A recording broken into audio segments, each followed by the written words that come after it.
Hello, hello. Welcome everyone tonight to another um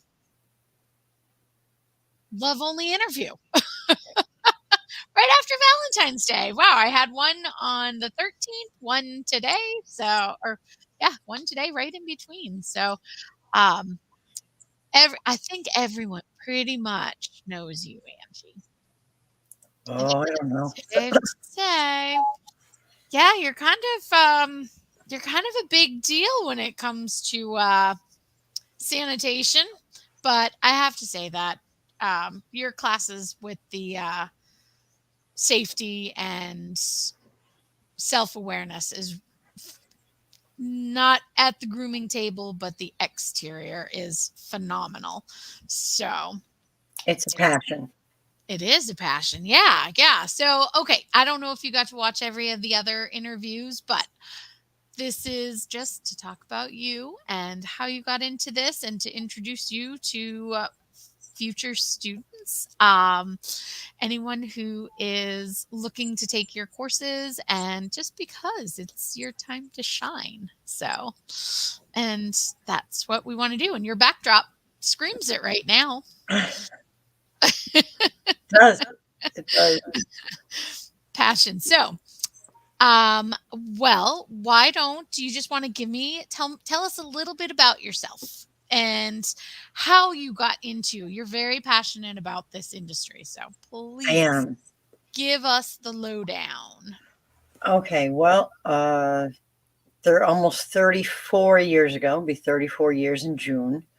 Um, I was actually going pre-med and I wanted to go into neurology, neurosurgery, actually.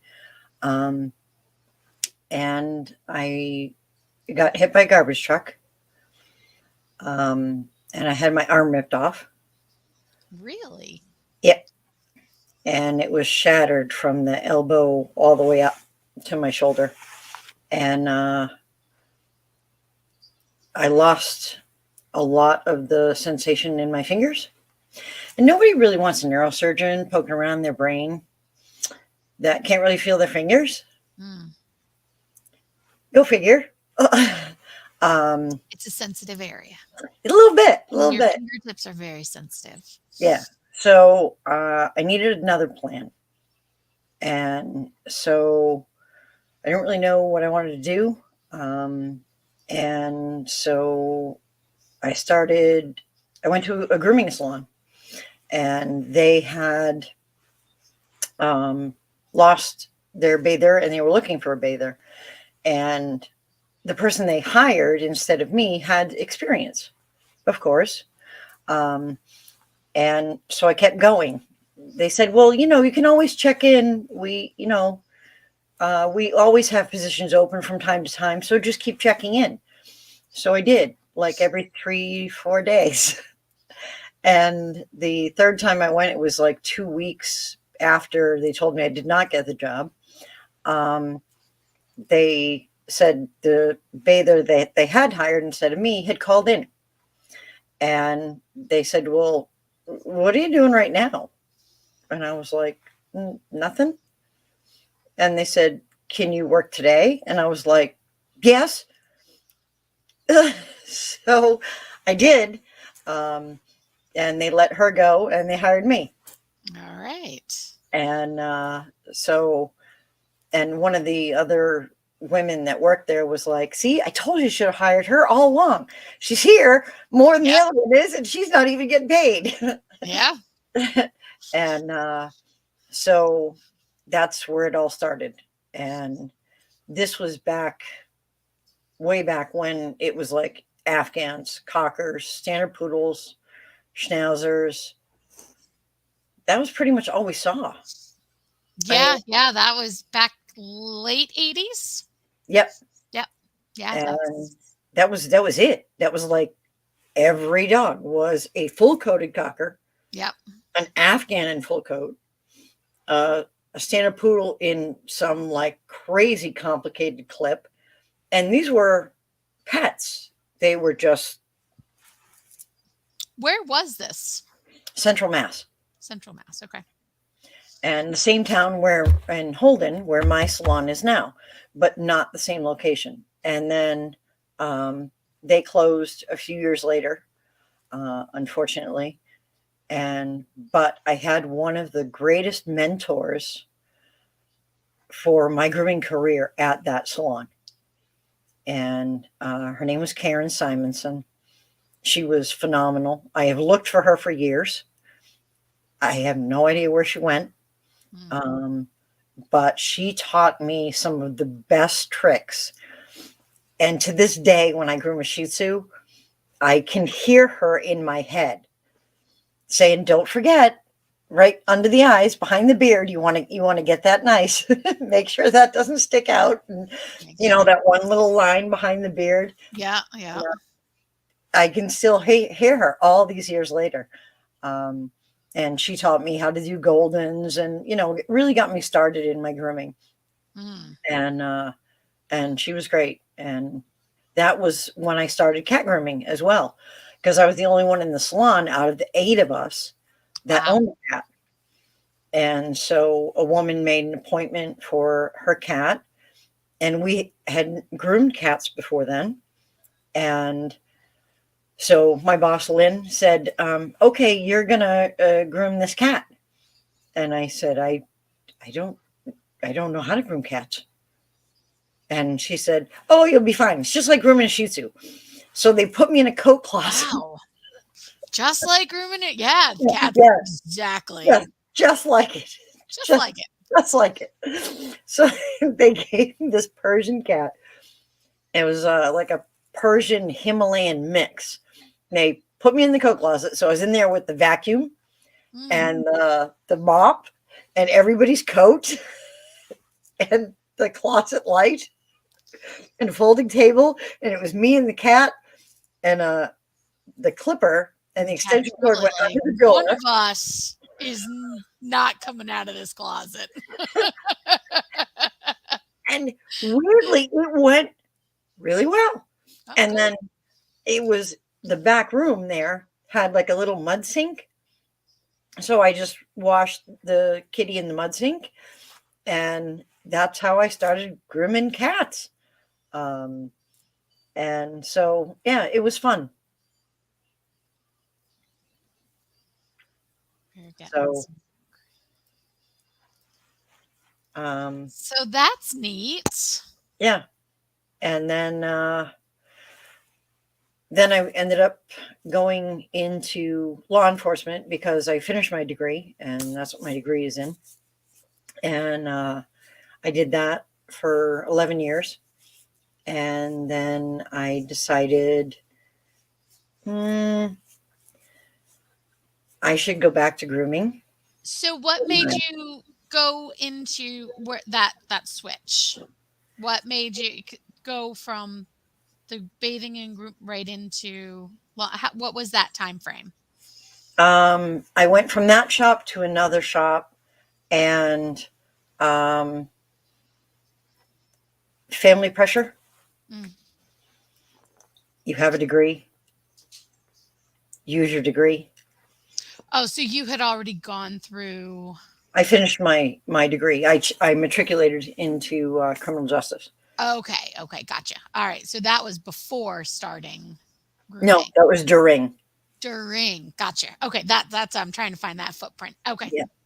So I finished my degree, and then then the family pressure came. Okay, you Mhm. need to actually, and I quote, use your brain.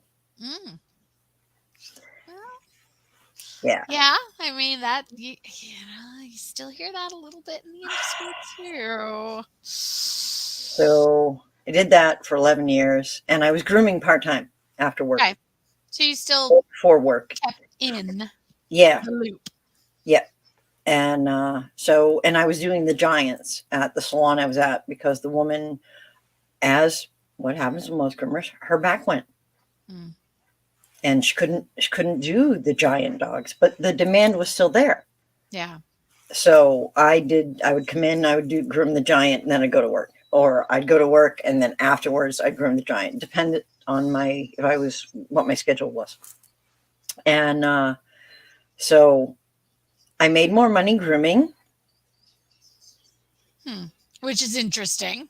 Yeah, Which is made more interesting. money grooming. And I thought, you know what? I like that way better. I make more money. I'm going to do that full time. So I left the department and started grooming full time. And, uh, and that was 20, probably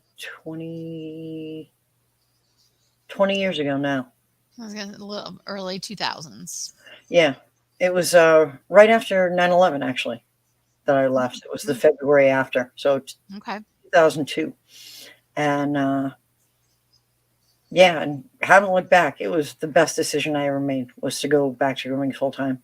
I'm so glad I did. And Yeah. so that's where the personal safety and the awareness comes in, and the all of that background.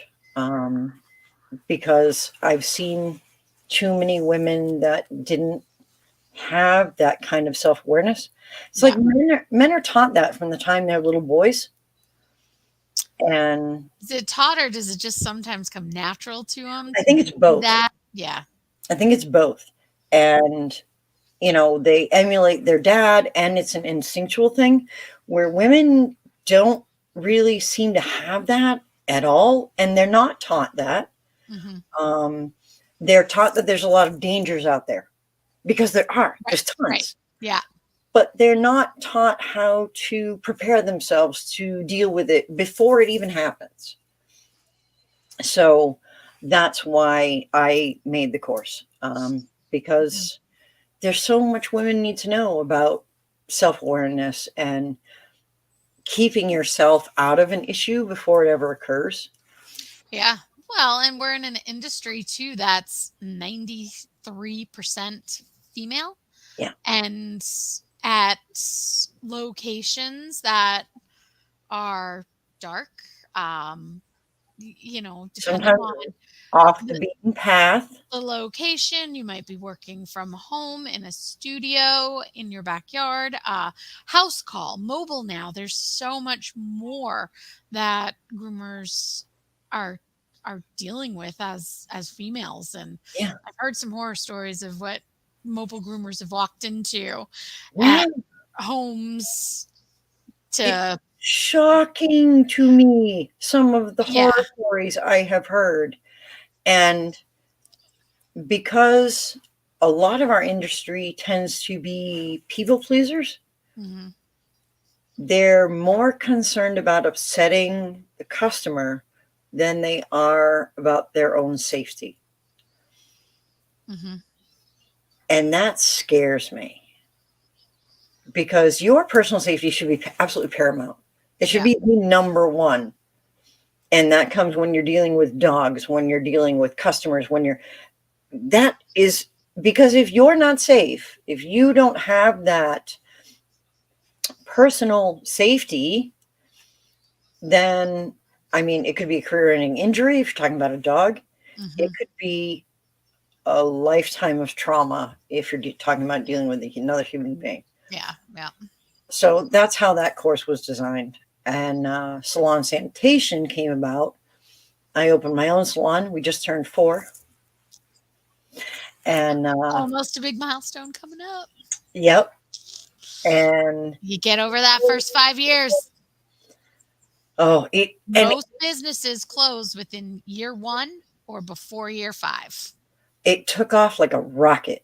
Yeah. And it's been, knock on wood, absolutely phenomenal. And Mhm. it just hasn't slowed down. Um, but running my own salon, um, I was raised by an army dad, and um, very ordered, very ordered household, very clean.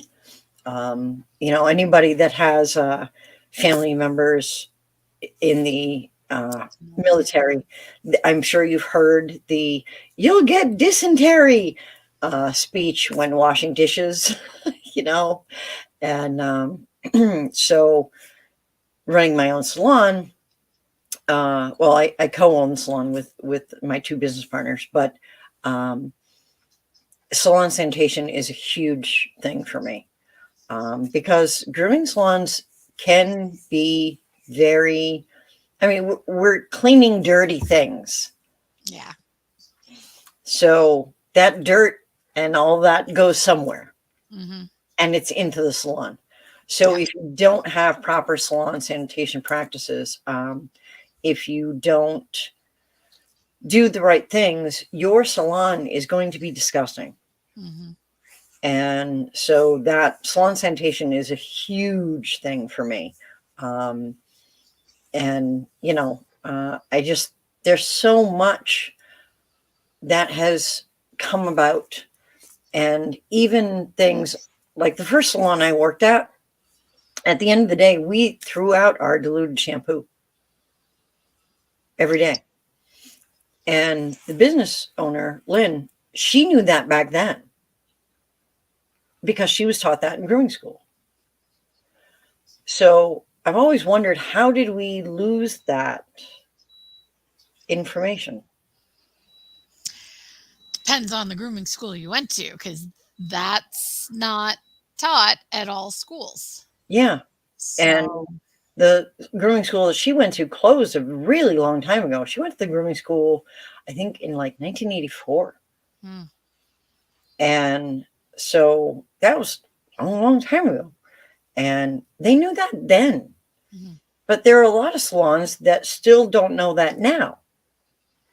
So that Or was, know it and choose to ignore it because it's yeah, time and money and yeah, unfortunately. yeah.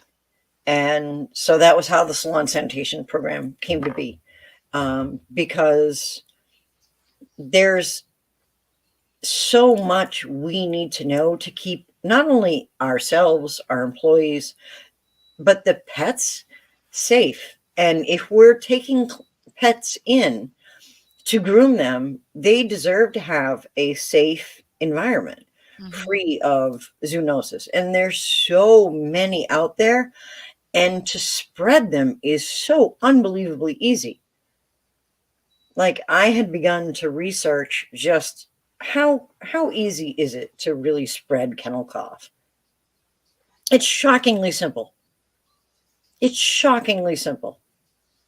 And the craziest thing is, over the years since I started doing the salon sanitation program, I've asked groomers that work in a salon, how often do you clean your crate doors? And I half the time I get and I'm like, because you go in the crate and you Mhm. clean the crate, Down and yep, the door's behind you. yep. And then you come out of the crate and close the door. What are those dogs barking at and sneezing on and panting on? That And crate biting door. on. Right. Yep. It's the crate door. That's where most of the secretions, Mhm. saliva and nasal fluid and whatnot, are collecting, is on that crate door. And they don't get cleaned in many salons. And as soon as I And mentioned depending it, on the type of kennel you have too, you can't take them off. right, right, Like the ones we have, we can take off and we put them in the tub and wet them down and right, spray them and leave the disinfectant on over the night and done. put them on the next day. Right. And on some, you can't. The ones I have, you can't take the doors off, but, um, but they're not even cleaning them. Mhm. And the look of shock and horror on their face, and I'm like, ah, and they're like, I'll start doing Yeah. that tomorrow. Yep. But it's just, it didn't occur. I mean, they're trying to do everything right. It Yeah. just, they didn't realize Yeah. that that was an issue. But you get caught in the moment Right. and Well, time and when you're everything in a crate, going and until the door's somebody behind you. tags and says that, and then you're like, "Oh, Yeah. common sense says to do it, but I just didn't." Ah, Yeah, because, well, when you're in the crate, you're yeah, facing all of that, and then you come out of the crate, and you just close the Yeah. door and move to the next crate. Yeah. But you forgot that critical piece. Right. Yeah. So I want to ask, where I know coming from the military side, who have been some people in the industry for this that has helped you snowball this into what it is? Michelle Knowles was You're the pretty second much, one who's said she's been their number. yeah, I she love it. pretty much threw me off the mountain. Um, Hi, Hello. Lori. And yeah, she said, "Come Yeah. up to the mountain with me." And I said, "Okay." And I went, and she said, "Isn't the view beautiful?" And I said, "Yes." And she said, "And down there, that's where the teaching is." And I said, "Oh, that's nice." And she went, "Good luck."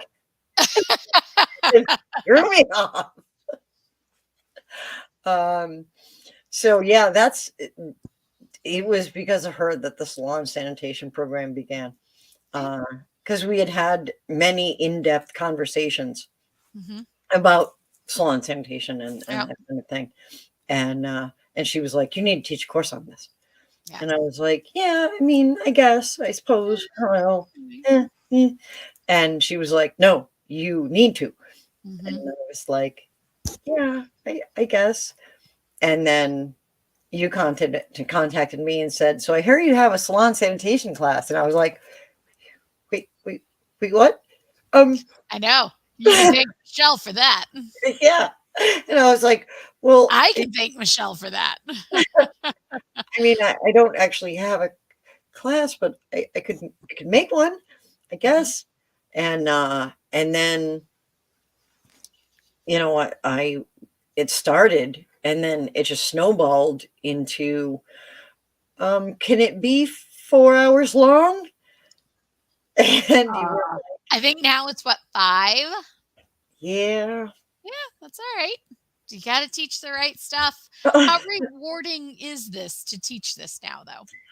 I love it. I love it because in my mind's eye, when someone watches the class and they learn the different ways to maintain their equipment and their tools and the salon in general, Mhm. down to like the tub and the table and everything.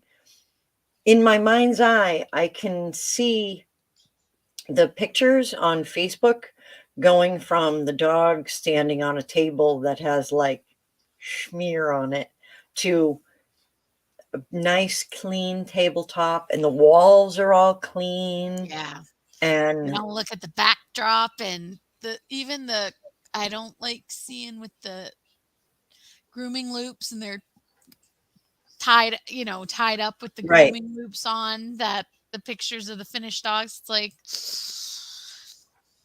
take Yeah. fucking naked. Yeah. So that's in my mind's eye. That's what the class is accomplishing. That's it's doing it. I mean, we think about those and look at those and say, when you start looking at that and people walking in and the salon smell and Yeah. that's We get that all the time. Customers come in and they go, "It never smells like dog in here. It yeah, just smells, it doesn't smell like cleaner, but it just smells clean." mm, that's the best compliment right there. Yeah. And That's it's like the like, best compliment. yeah. So, So, what's some advice you'd give to groomers out there, owners, maybe not even owners, that people who are working for someone that the sanitation is not as important? Um, what would you say for them how to proceed forward? And I got to jump over because we did have somebody ask a question in one of the areas I posted this on. So I just wanted to get that question to you also. So you answered that while I look for the question. okay. Best advice, clean your crate doors, guys. Seriously. Um, dump your shampoo after 24 hours. It's science, and it doesn't matter what kind of shampoo it is. It doesn't matter how much you paid for it. It if I don't care if it's $25 a gallon or $85 a gallon, you still have to dump it after 24 hours. If it's diluted, it's a Yeah. fact. Also, if you have a gallon of shampoo and you open it, write the date on it with Sharpie, because a year from that date, it goes in the trash. Or you can then take it and use it to wash your floor mats. That's what we do. It's like, oh, this is out of date. It moves to the cleaning cupboard. And we use it to wash the floor mats. It's Hmm. great. We use it to wash the porch. And the Cleaning mechanism. yeah. And You some can't. of the Yep. shampoos are fantastic on porches. They're great. Hmm. Medicated shampoo um, is wonderful. It can get off like pretty much anything. It's Wow. fabulous. And you just throw that on there with some water and a nice broom. It'll And clean your away you go. porch nice and shiny. Yeah. So I've kind of heard different. I mean, I look at it and say, shampoos are, and we're gonna have actually. I think I'm gonna try and get Dave Campanella on again this month, because well, you know how much I love him too. But um, and he's gonna be on the Pet Pros, but depending on where it's being shipped from, how long it's been on the shelf, a year doesn't necessarily mean a year from the date you open it, correct?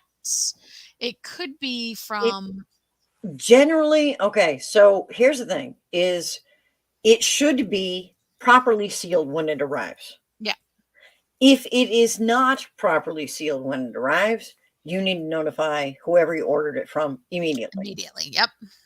because it's opening that seal that is allowing bacteria to collect on the inside of that bottle. Hmm. And it's already building up a top layer on that liquid. Right.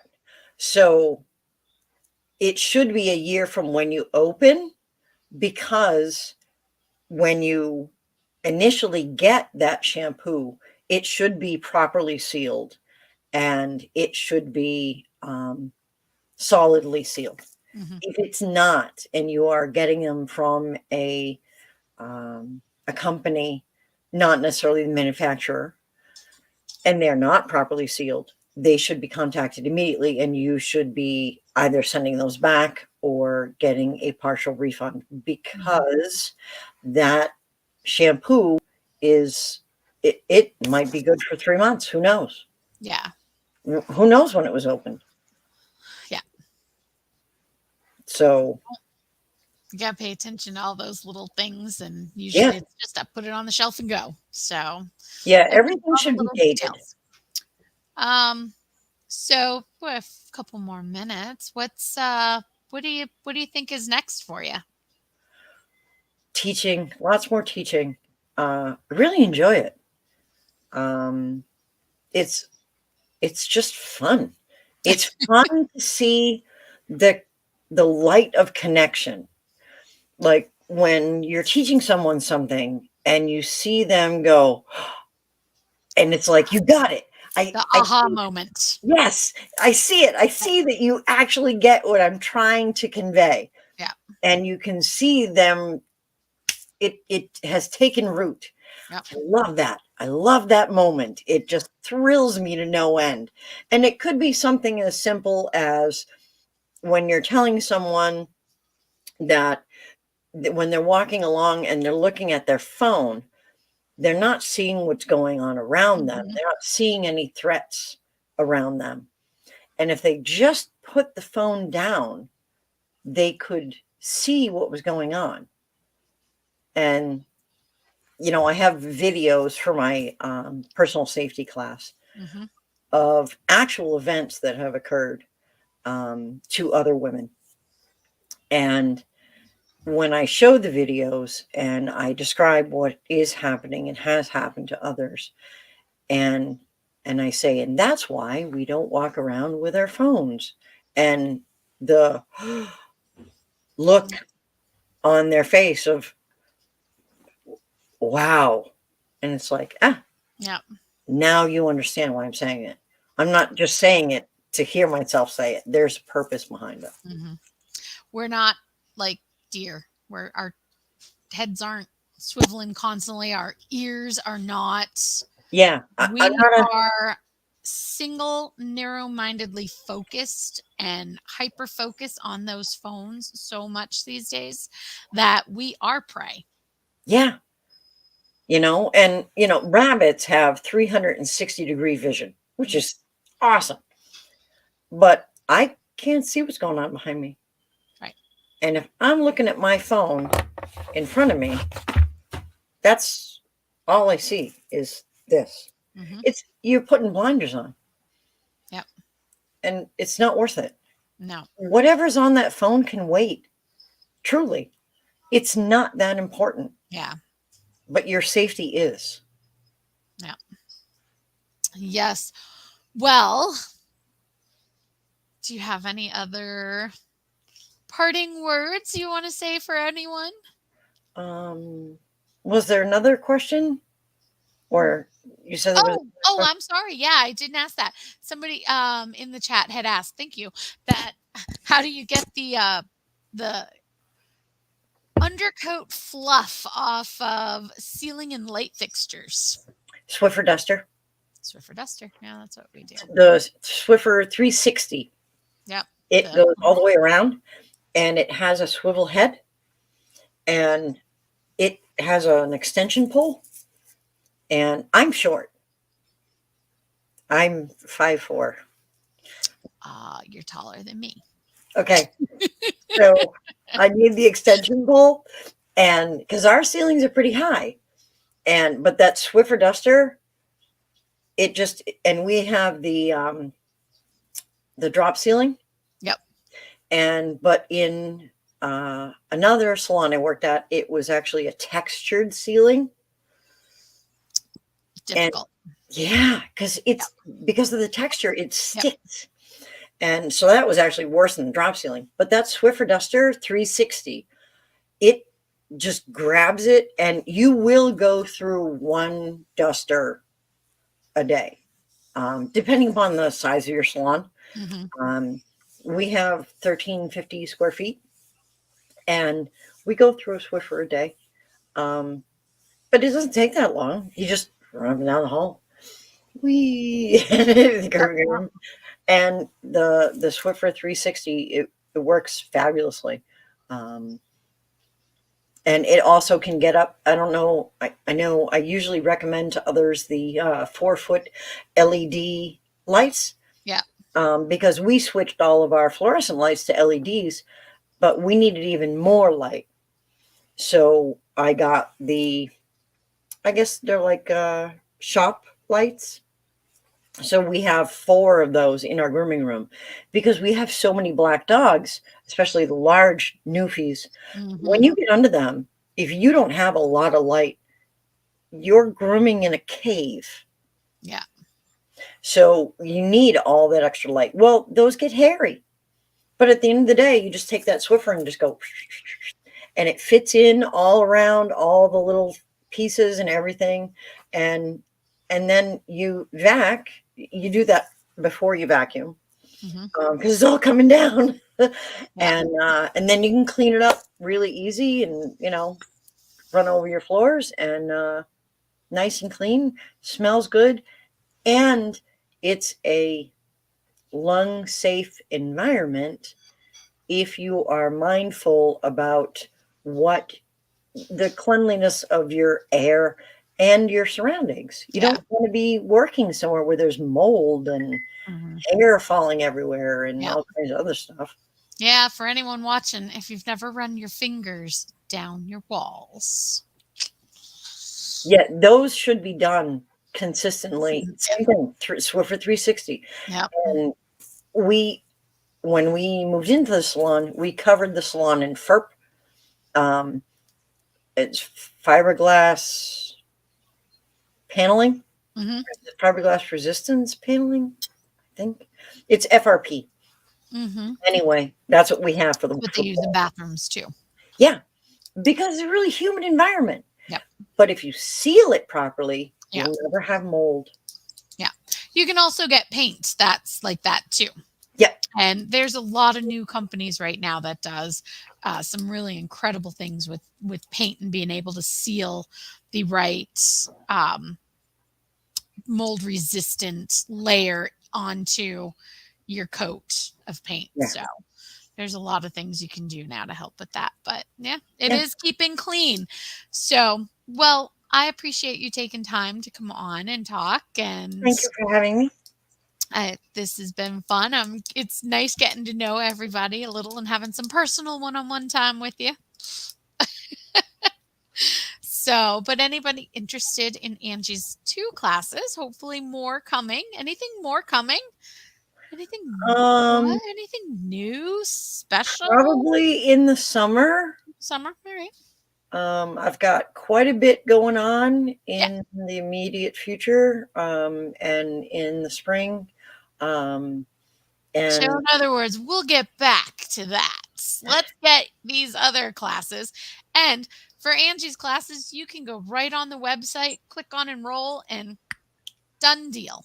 I'll send you an invoice and you can be done with her classes by Friday.